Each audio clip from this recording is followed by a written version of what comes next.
nama ummanni Oromoo haala kanaan bohee himatutu har'a itti aanaa pirezidaantii mootummaa naannoo Oromiyaa ta'ee tajaajilaa jira. Dhaggeeffadhaa dhiiroo. Namni nu ajjeesise awwal abdiiti.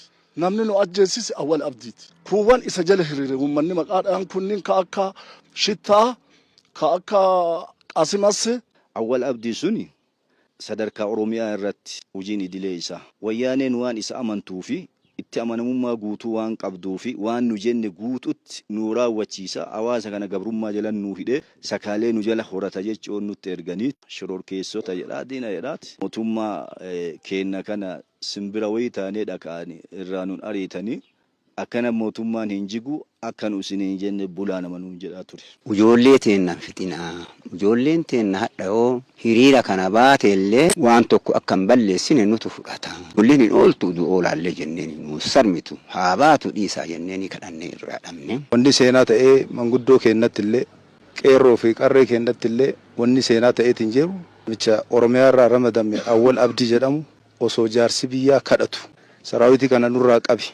Nu'uu jaarsa biyyaa taanee nama baay'ee taanee ittuudhaan itti seenee uummanni hiriirri boruu kun oolamuu hin danda'u. Yoo ijoolleen keenya burcuqqoma bishaanii jissite itti gaafatamaan nu abboota ijoolleeti waraanaan nun ficcisiisin awwal jedhaniin galma guututti.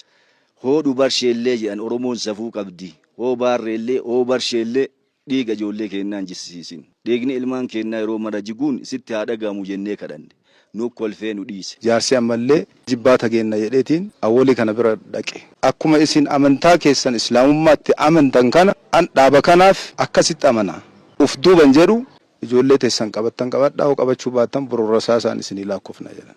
Awwal Abdoo akkuma duratti jedhame kana hiriirri kun yoo bahe ani akka nama islaamni islaamummaa gadhiisu lamu waan isin jettan kana yoo fudhadhe akka nama hayimaanootii kiristaana irraa islaama irraa kiristaana deebi'eeti hin ta'u hin oolu wanni kun hinaafu ijoollee teessa yoo dandeettan dhogga akka hin dhumne yoo galchuu baattan reefa lakkaaftanii galtanii nuun jedhe. Yaane akkuma san bariisaa hin fixame namni keenya hin ficcisiise. Yeroo san isa hoogganaan ramadamaan Oromiyaa. Awwal Abdoo shirrixii maratee Awwal Abdii shirrixii maratee baloo namni jedheessa. Dhawaa namni jedhee ijoollee teenna namichi tokko baandiraa Oromoo kana qabatee deema sooressa isa baandiraa Oromootiif isa sooressa galaafatanii deemanii kaawwan illee akkasuma jalaa godhan.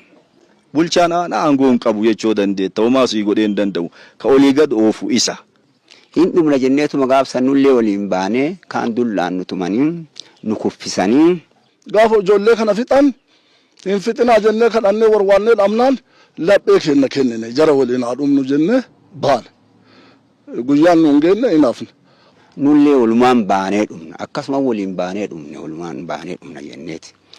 Wanni itti wareegamneef illee hoo ta'e biyya kanaaf Oromummaaf sabaaf baane lolaaf hin baane harka qullaa baane harka keenya waaqa ol qabneetiin hin baane kanumaafuu maa baatan ka jedhamu rasaasa ta'e deebiin keenya.